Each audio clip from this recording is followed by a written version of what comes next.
Hello everyone and welcome to Nancy Said. In this video I'm going to be demonstrating how to do the UK double treble stitch, which in American terms is the US treble.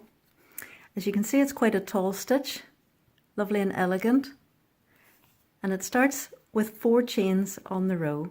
1, 2, 3 and 4, and that's tall enough to be considered the first stitch. So you don't need to go down into this first stitch. We'll be working into the second stitch over. Wrap the hook twice, insert the hook and draw up a loop. Yarn over through the first 2 loops, yarn over through the next 2 loops, yarn over through the last 2 loops. So all that is 1 stitch.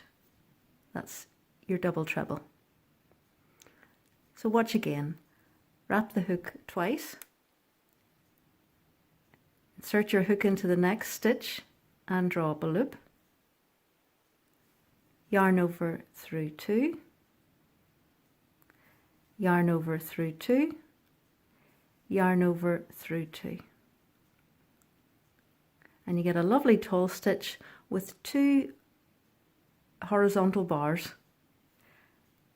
And in chart form, that's written as a T with 2 bars across it.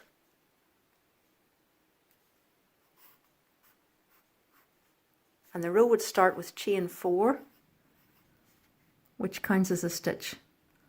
1 double treble into each stitch. So that's you. When you get to the end of the row, you work into the top of the turning chain. And I'll just show you what that is. Over here where we started with 4 chains, when you turn and come back over the row, we have 4 posts here.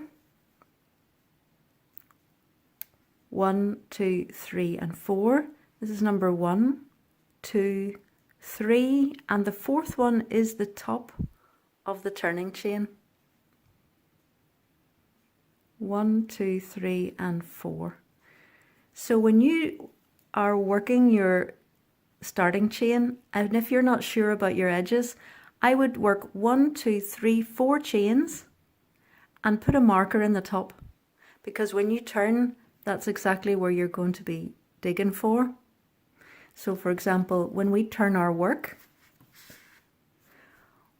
we will be heading towards this. So we can work in here, in here, in here, and the last stitch goes into the top of the turning chain. And that's how you'll keep your edges straight. I hope that helps. It's a beautiful stitch, and I really hope you give it a go. Thanks for watching. Bye.